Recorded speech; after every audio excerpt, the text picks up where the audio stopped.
likaumbike likawa maisha.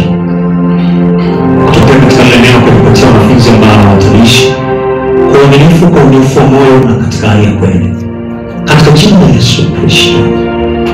Na mkemea mwovu aibaye ile neno katika fahamu zetu na mioyo yetu, na mkemea na ikabidi kundi katika uwepo wako kwa jina la Yesu.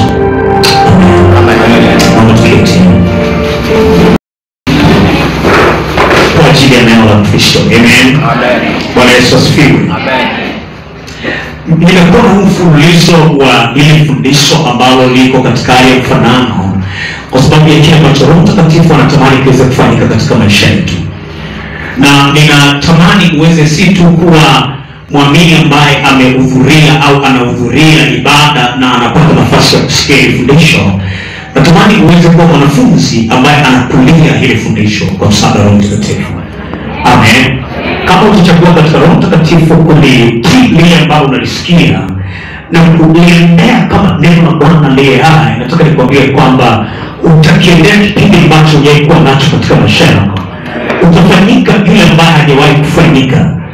Utaona yale ambayo hujawahi kuyaona. Kama utachagua kwa mwanafunzi anayesikia na anayefanyia kazi kile anachosikia, kwa sababu neno la Mungu linasema katika kitabu cha Yakobo, iweni watendaji wa neno lile ambalo tunalisikia.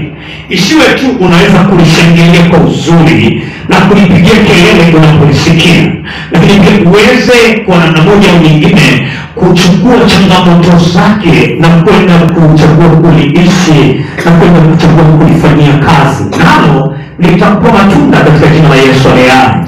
Amen. Nasema amina. Bwana Yesu asifiwe. Na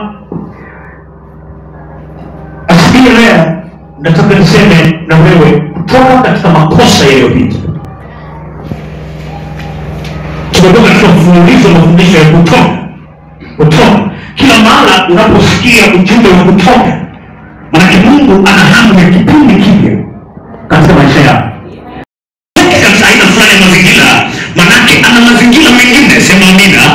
Manake ana mazingira mengine yanayopita hayo ambayo unayo. Alipoambia Mungu alikwambia utoke katika aina fulani ya kipindi, ni kwa sababu ana kipindi kingine, sema amina. Akisema utoke katika aina fulani ya wakati, ni kwa sababu ana wakati mwingine, sema amina. Akisema utoke katika aina fulani ya hali, ni kwa sababu ana hali nyingine. Haleluya. Na wakati mwingine Mungu yeye anaona inatosha, umekaa katika wakati ule wenye matokeo yale na hali ambao hujai kuwa nayo. Kwa sababu baada ya kuwa na mfululizo wa masomo mengi ya kutoka, leo kutoka katika makosa ya mambo yaliyopita. Kutoka katika makosa.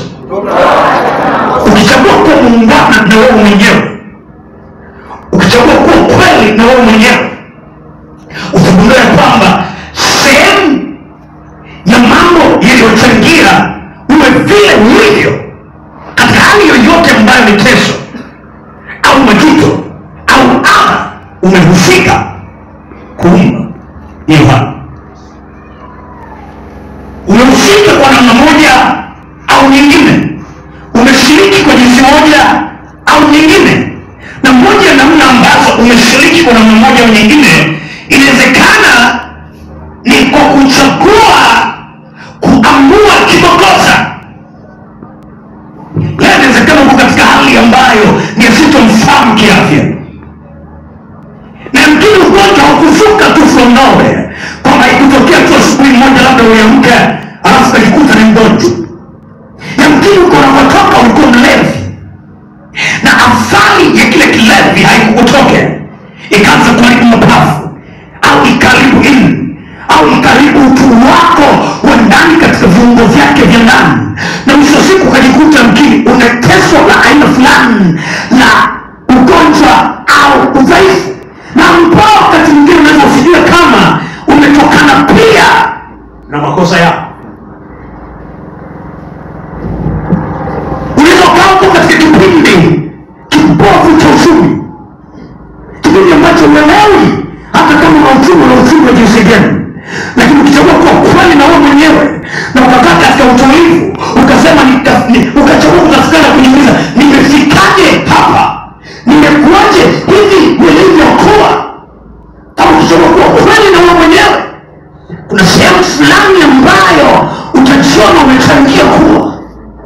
umekuwa. Ukisema kuwa kweli na mwenyewe, ukajiuliza ndoa yangu imefikaje hapa ilipofika? Nimefikaje mahali pa talaka? Nimefikaje mahali pa wagonjwa sio ukomo katika hii nyumba? Nimefikaje mahali ambapo familia haitengamani, familia haina amani? Nimefikaje hapo? Ukichagua kuwa muungwana na wewe mwenyewe, ukichagua kuwa kweli na wewe mwenyewe, utajiona pia umeshiriki uharibifu ulionao. Kama tungekuwa tunajiona kwa uzuri kwamba nimeshirikije uharibifu wa hii ndoa, ukapata nafasi ya kutengeneza, Yesu Kristo ni mwaminifu, naye angeshiriki upande wake kukusaidia. Nimeshiriki kiasi gani kuharibu hii afya ambayo nimekuwa nayo? Mbona nilikuwa tu niko vizuri, halafu ukachagua kutengeneza upande wako wa makosa yako, upande wako wa udhaifu wako, ungeuona mkono wa Mungu upande wa pili pia ukikuwezesha. But when you choose to lie against yourself, you kill your destiny.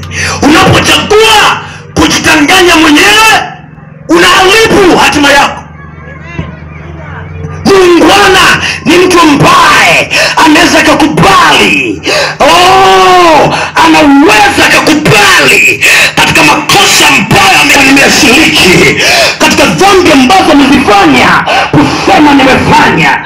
Muungwana ni mtu ambaye anaweza akasema, hapa mimi nimeshiriki uharibifu kwa jinsi hii, na kwa sababu nimeshiriki uharibifu kwa jinsi hii, niko tayari pia kutengeneza, niko tayari pia kusahihisha, niko tayari pia kutoka katika haya. Muungwana ni yule ambaye anaweza akajiona ni kwa kiasi gani ameshiriki kutengeneza matatizo yake, kutengeneza changamoto zake, kutengeneza pito lake, kutengeneza adha yake. Muungwana sio yule ambaye anaonyesha tu kidole wale walio nje yeye. Muungwana ni yule ambaye anaweza kakaa chini akasema, ni kweli mume wangu ana matatizo na hii ndoa imechangiwa pakubwa na yeye, lakini na mimi pia nimeshiriki kwa namna hii. Huyo ni muungwana. Ni kweli familia yangu inapita katika adha, lakini mimi nina wajibu ambao sikuutimiza kwa usahihi kwa jinsi hii. Huyo ni muungwana. Ni kweli mwanangu aliwekwa kachuu wala hasikiki, lakini kwa sababu mimi sikutumia muda pamoja na yeye, huyo ni muungwana. Alafu tuna upande wa tatizo na kusema huyu mtoto na laani, huyu mtoto hasikiki, alafu hajajibu wajibu katika vile viwango vya kuwa na wajibu. Muungwana ni yule ambaye anasema, hii changamoto kama ipo, mimi nashiriki kwa kiasi gani iwepo. Hili tatizo kama lipo, mimi nashiriki kwa kiasi gani ili iwepo. Hii adha kama ipo, mimi nashiriki kwa kiasi gani ili iwepo. Na anapogundua ushiriki wake katika ile tatizo, ushiriki wake katika ile adha, anachagua kujiwajibisha kusahihisha. Anachagua kujiwajibisha kusahihisha, anachagua kujiwajibisha kutubia, anachagua kujiwajibisha kunyenyekea. Haisiku laumu watu, haisiku namusha kidole wengine, lakini naye pia katika kona yake, katika upekee wake, anapata kusema no, Aiden, hili tatizo lipo. Ni kweli ana 70%, lakini pia mimi na 30%. Huo muungano wengi hatuna. Muungwana hatutoki katika baadhi ya mapito. Muungwana hatutoki katika baadhi ya mateso.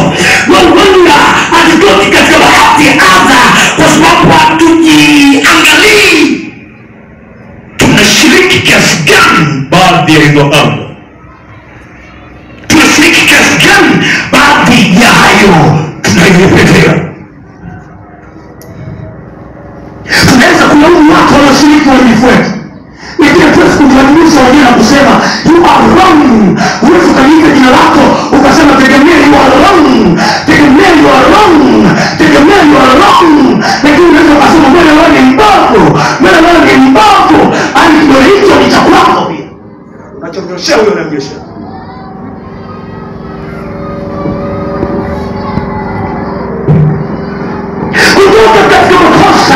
ya mambo yaliyopita, mengine ya yale unayopitia, mengine ya yale yanayoendelea kwako, mengine ya yale yanayofanyika kwako. Wewe kwa jinsi moja au nyingine umeshiriki uwepo wake, umeshiriki kuumbika kwake, umeshiriki kufanyika kwake, na ni mpaka uchague kuwa muungana na wewe mwenyewe na kuingia mahali kama katika baadhi ya vitu utafunguka katika baadhi ya mambo.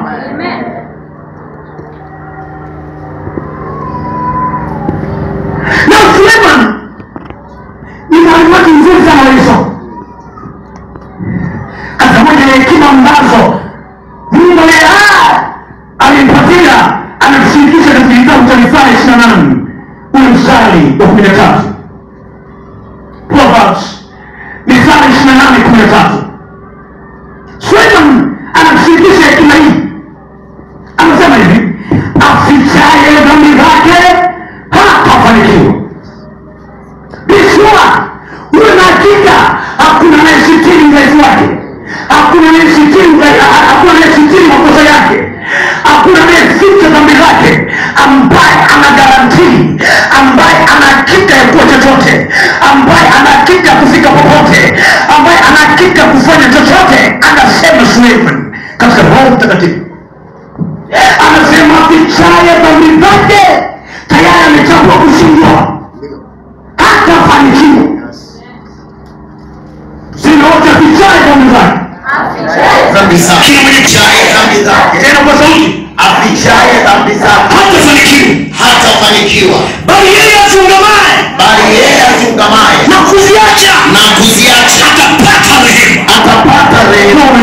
Haleluya, shangilia Yesu ni hai kwa ajili ya haya. Shangilia Yesu kwa ajili ya haya. Suleiman nilisema si tu kwa uandishi, ni mwalimu wetu mzuri pia kimaisha, ni miongoni mwa watu ambao walijichanganya sana, na katika kujichanganya Suleiman ana uzoefu na anachoongea, kwa sababu hekima ni matokeo pia ya uzoefu. Nafikiri sikiongea watu sahihi. Kuna baadhi ya vitu mtu akikushirikisha kama elimu, kama maarifa, anasiwe ya maisha ya hilo funzo. Na Suleiman ni sentensi aiongei tu kutokea katika muktadha wa ufunuo, katika muktadha wa elimu, katika muktadha wa upendeleo wa maarifa. Anaongea sentensi kutokea katika uzoefu wa maisha. Ni mmoja kati ya watu ambao walipata neema ya kuzaliwa katika familia nzuri, familia ya mfalme Daudi. Amelelewa katika njia za Mungu aliye hai, amefundishwa njia za Mungu aliye hai, lakini ni mmoja kati ya watu ambao walipata neema kupata mzazi ambaye alichagua kujipitisha, alichagua kujishughulisha kwa ajili ya watoto wake. Hata katika mengi ambayo Suleiman alijikuta anafaida nayo, hayakuwa matokeo ya masumbufu yake, yalikuwa ni matokeo ya masumbufu ya baba yake na mama yake. Na hiyo ndio maana ya kuwa mzazi. Kuwa mzazi sio kuzaa peke yake. Kuwa mzazi pia ni pamoja na kuambaikia huo uzao, kushughulikia huo uzao, kujibidisha kwa ajili ya huo uzao. Kuwa mzazi ni pamoja na kujinyima kwa ajili ya uzao wako. Kuwa mzazi ni pamoja na kujikataa kwa ajili ya uzao wako. Kuwa mzazi ni pamoja na kujitoa mwanga katika mambo yote mema kwa ajili ya uzao wako. Kama ni mahali pa kazi unasadia, kama ni mahali pa bidii unaitimiza, ili mwisho wa siku uwepo wako uwe baraka ya watoto wako. Haiwezekani uishi miaka 70, oh my God, alafu mwanao katika miaka yake 20 onekane hana kiwanja. Maanake hakupata mzazi, hakupata mtu ambaye amemtangulia kumtengenezea baadhi ya vitu. Haiwezekani wewe na miaka 100 au na miaka 50 ya kuishangilia birthday, alafu mwanao hata pa kujenga choo hana, mpaka unakuja kufa mwanao hata kiwanja, hata kabanda hana. Maana uwepo wako inapotea. Maana kuwa mzazi ni pamoja na kujitoa kwa ajili ya kizazi. Nimekataa katika maisha yangu, nilikuta katika familia yangu mali zote za mzee zinachukuliwa na ndugu. Niliapa, nilimwambia Mungu aliye hai, nilisema Father, in the name of Jesus, maadamu mimi ninaishi katika nchi, maadamu mimi nina afya katika katika nchi, maadamu mimi na akili katika nchi, sitaruhusu pumbavu ambao niliukuta katika familia yangu ukute shama. Nilimwambia Yesu, nitafanya kila ambacho naweza nikafanya kizuri kwa ajili ya uzao wangu. Oh my God, mimi sikukuta uwanja mjini, shama ataukuta uwanja mjini. Mimi sikukuta nyumba mjini, shama ataikuta nyumba mjini. Mimi sikukuta hasina za familia, hali niko na wazazi mbele. Mwanangu lazima ikute kwa jina la Yesu aliye hai. Na situ mwanangu, nimeka nadhiri mpaka mjukuu wangu. Kuna vitu nitafanya si tu kwa ajili ya shamba. Kuna vitu nitafanya kwa ajili ya mtoto wa shamba. Kuna vitu nitafanya si tu kwa ajili ya salon. Kuna vitu nitafanya kwa ajili ya mtoto wa salon. Nataka uwepo wangu wa baraka kwa uzao wa chumba wangu. Uwe baraka kwa watoto wa watoto wangu. Uwe baraka kwa watoto wa watoto wa watoto wangu. Natamani nipate wazazi wenye akili mahali hapa, ambao watakataa kushiriki kwa sababu wana watoto, watakataa hofu kwa sababu wana watoto, watakataa kujichanganya kwa sababu wana watoto. Wewe huwezi kuwa mzazi mwenye maungo, huwezi kuwa mzazi mwenye mwelekeo alafu ukajichanganya kivyo vyote. Sasa utaimba yale maono yako ni kinga yako. Kwa nini sizini? Kwa sababu nina shamba. Kwa nini sizini? Kwa sababu nina saloni. Kwa nini sizini? Kwa sababu na promise. Kila nikiwaangalia naona wajibika wao. Kila nikiwaangalia naona wajibu na wao. Sichezei kwa sababu naelewa maisha yangu ni maisha yao. Uchumi wangu ni uchumi wao. Kiroho changu ni kiroho chao. Na nimejifunga nadhiri mbele za Bwana, nikimwambia kwa maisha yangu wataishi. Na wazazi mkopo ni binafsi kwa kweli, ni careless.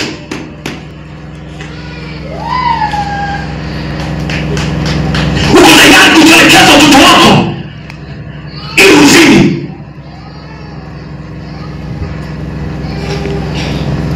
Hurumia hata uzao wa tumbo lao.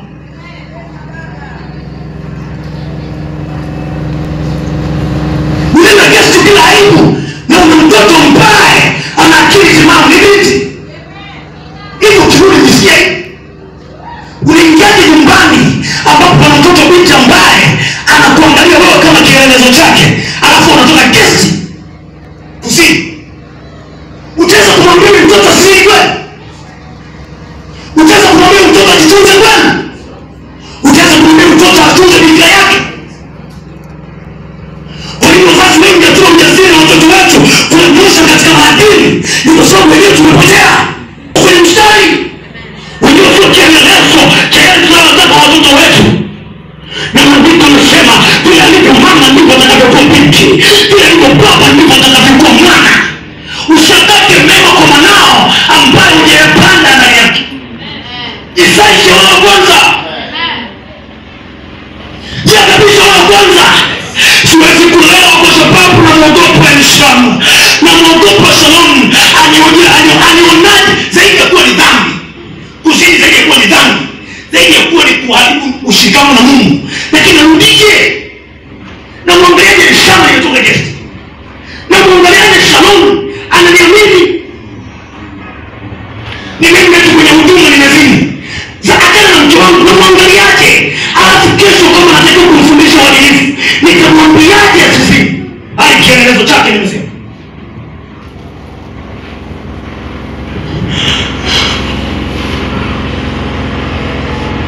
Shangazi yangu kabla hajaokoka, yeye ni mlevi. Alikuwa mlevi, sasa yashukuru Mungu kwa sababu mwokoka ni mwanaume. Lakini alikuwa anajua, nilimwambia sikiliza shangazi, kunywa unavyotaka kunywa, lakini sio mmekono. Sitaki kuona mtu amefika hata kama ni mgeni, I don't care ni mgeni kutoka wapi. Kama yuko tayari kutisha neza nyumba yangu aende kwingine. Nisema sitaki kuona mwanangu anamwona mlevi kwenye nyumba yangu. I don't need that. I keep them. I want to protect them.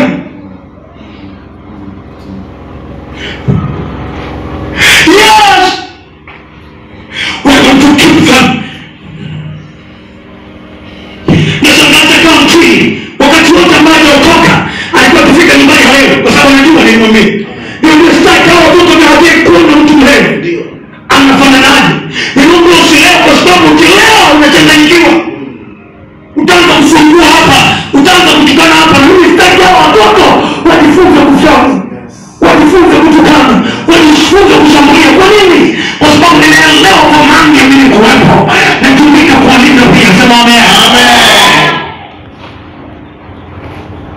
Ukielewa thamani na umuhimu wa usawa wako utajaribisha. Yes.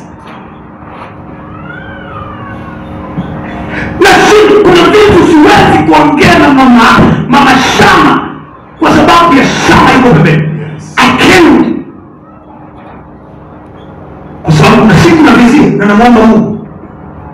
Na tamani siku moja itakapokuwa harusi ya Shama au Shalom, nimwambie Shama aseme naomba nimwambie umaikuwa na mnampiga mama.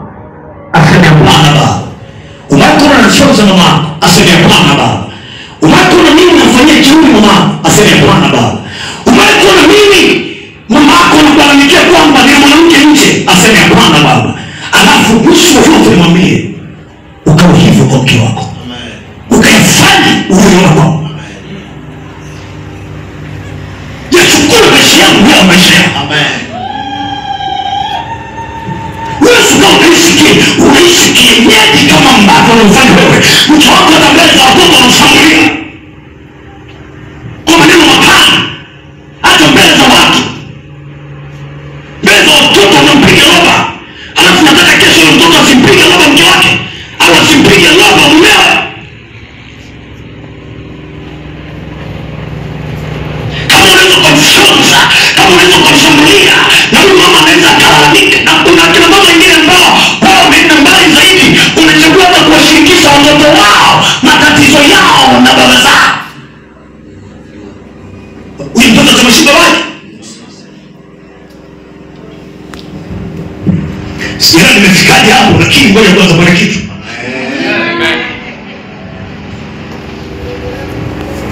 How much do you honor your children?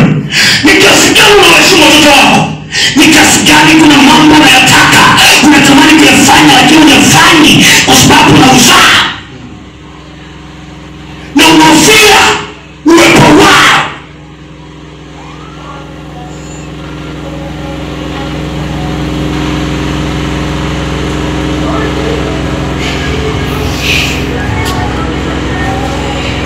Kizazi kinahitaji wazazi ambao wapeka nadhiri za ubora kwa sababu wana usawa. Watasema mipaka yangu ni hii na hii kwa sababu ya usawa. Wawezukane nyumbani chakali, alafu nataka mwanao silewe, wanakuja umejinyea. You such a fool to that level. Mnaweza kana shule kila siku, vita pale nyumbani, matusi pale nyumbani, mabovu pale nyumbani, alafu kataka Yesu mkaofu shuleni. Sababu niliyoona kwa baba yangu ndio naelewa. The question is, about me. No, yule anaweza kupambanua, anaweza kujisimamia. Anaelewa wapi umejichanganya na ameshindwa tu kusema, lakini anaumia kwamba kwa nini mama amefanyia hivi baba, kwa nini baba amefanyia hivi mama. Kwa anakuwa na fari katika mtu wake kwa sababu yako anayoyaona, na katika kuyaona hana tu uwezo kuyasema, lakini anamchukua. Na kujua kama anamchukua, subiria atakapokuwa mtu mzima, atakapokuletea mimba, atakapokuletea mjukuu ukiwa na miaka 40. Utamuuliza umejifunza wapi? Sema mbona hata baba tuna mdogo wetu mwingine wewe umjui. Subiria atakapokuwa mtu mzima, utajua kwamba hii my God, hivi maisha yangu tayari amesema hebu mwanangu. You want to know now. Hautajua sasa hivi kiasi gani umemharibu yeye. Wewe toka ndani ya ndoa na mwili asubuhi, alafu gombana na mke wako, gombana na mume wako. Utajua kiasi gani umemwadhibu nao. Lakini na yeye kuna siku atavuka ukuta, kuna siku atavunja mlango na unajua kwamba oh my God, kumbe mwanangu kachukua maisha yangu. Suleiman alipata neema ya mwezo wa kiroho, anaitwa Mungu aliye hai. Mungu mwenyewe anaitwa Daudi, anasema ni mtu ambaye moyo wangu unapendezwa na yeye. Amelelewa katika nchi za Bwana yeye. Lakini akajikuta katika safari yake ya kukulia bora kuelekea yule kwa Mungu na kusudia kuwa ni mtu ambaye kila siku ni mtu makosa. Kwa rekodi ni mwanaume wa kwanza. Wao wanawake buku. Sikia walikuwa wanafanya nini? Na wanawake pia walikuwa wanaolewa, sikia walikuwa na kiti mama na. Mimi nafikiri kwamba shida ilikuwa kusema ni pekee. Yeye na wanawake na mkosi. Yeye unadai kuwa mke wa 999. Unakikama Jamani naolewa mimi ndo mke wa 882. hata wao pia walikuwa kama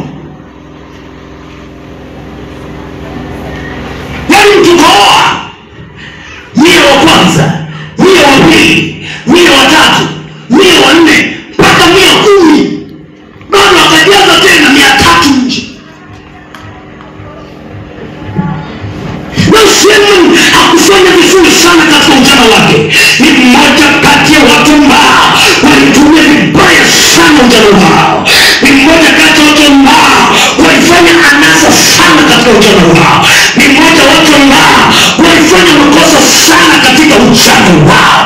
Lakini Suleiman alikuwa na kitu cha msingi sana katika makosa yake ambacho kila mmoja wetu anakihitaji. Alikuwa na moyo wa toba. Amen.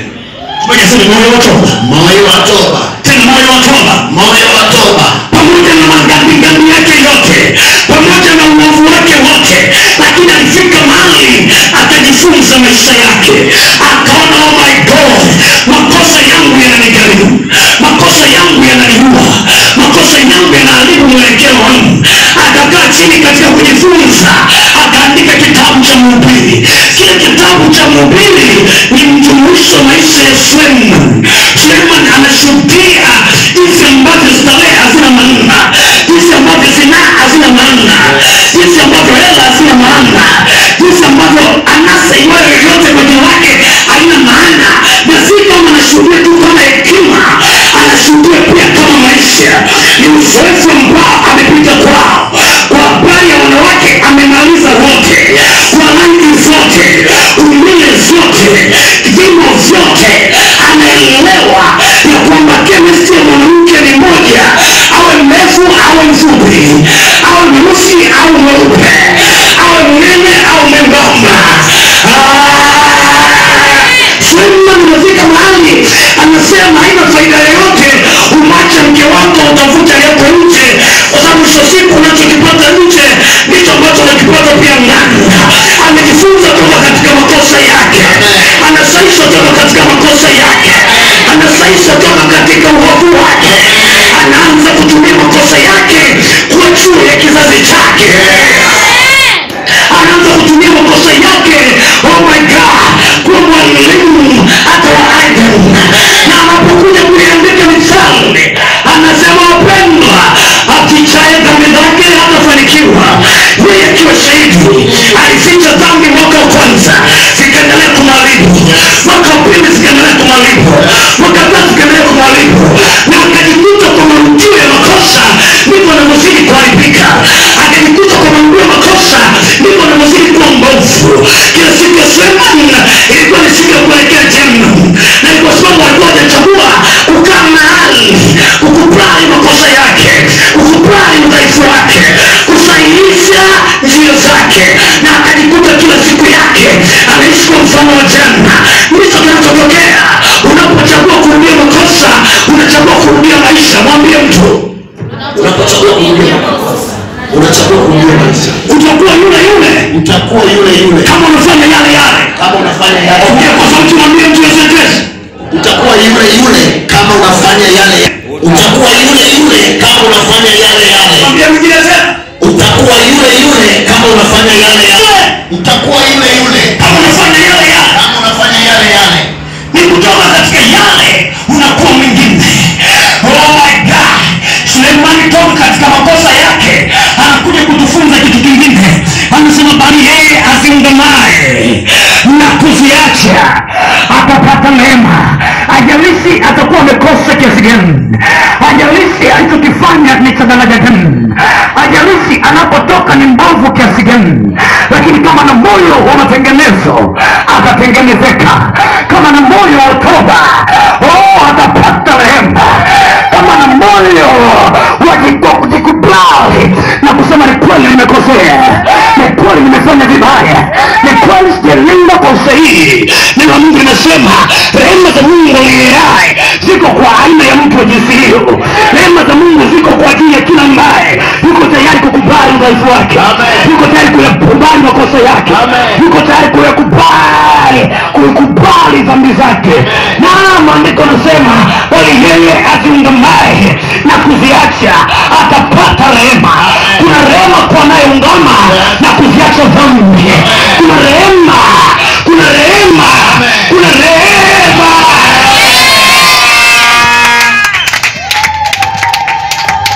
Bali yeye aziungamaye na kuziacha atapata rehema. Hajalishi anakotoka ambaye kufanya nini, hajalishi anakotoka ambaye kuwa na rekodi aina gani, lakini kama yuko tayari kwa masahisho, Mungu aliye hai anamsubiria kwa ubora ambao hajaikuwa nao. Mungu aliye hai anamsubiria kwa fursa ambazo hajaikuwa nazo. Mungu aliye hai anamsubiria kwa nafasi ambazo hajawahi kuwa nazo. Mungu aliye hai anamsubiria kwa daraja ambalo hajawahi kuwa nalo, lakini ni mpaka awe na ufahamu wa matengenezo.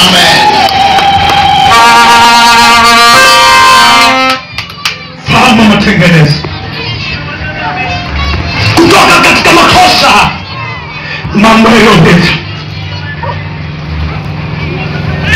Huwezi kupita unakotoka kama utafanya kama unakotoka. Huwezi kupita unakotoka. Your past to God ni mpaka umpe Yesu. Historia yako itabadilika, hatima yako. Wengine tumekaa hapa tunatoka katika ulimwengu wa makosa kiuchumi. Wengine tumekaa hapa tunatoka katika ulimwengu wa makosa kimahusiano. Wengine tumekaa hapa tunatoka katika ulimwengu wa makosa kimaamuzi. Ni mpaka tuchague, kutoka katika haya makosa, tukiona mabadiliko katika haya maeneo. Haiwezekani ukawa tofauti na mwaka jana, ambaye mwaka jana kila siku unaoa. Kuna vijana mko hapa, kazi yenu pekee ambayo mnaifanya mpaka sasa hivi nikikuuliza miaka mingapi, unaniambia 29. Tayari umeshaolewa wanawake 20. Wewe hata ukioa mwanamke utafurahia. Unajua kwa nini? Tayari una uzoefu wa dhambi kichwani. Hata huyo ambaye unampata hutafurahia. Hiyo experience of evil ni teso tayari. Anakuacha, utamwona mama kweli, utamwona mwema. Au kuolewa na kuachika, utamfurahia mwanaume mwenyewe. Kuna mmoja ambaye atakuwa na thamani kwako. Kujifunza katika makosa ya mambo yaliyopita. Wewe tulenga. Kuna baadhi ya mko hapa, kama mtachagua kila mwaka uwe ni mwaka wa kuacha, mtafia gesi. Na watoto wenu watapata ambaye hajawahi kutokea duniani. Kama imani mwanao apewe taarifa za kifo chako, umefia guest.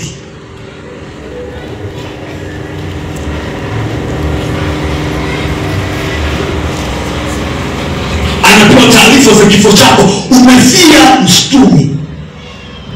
Kuna nyoka kugonga kichwani. What a shame, what a shame.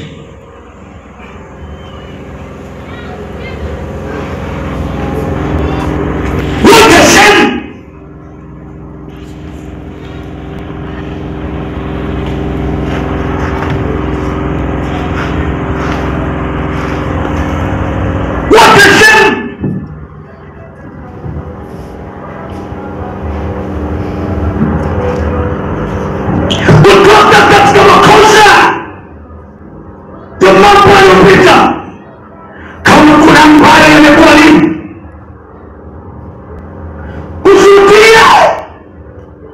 Bwana yarudi. Amen.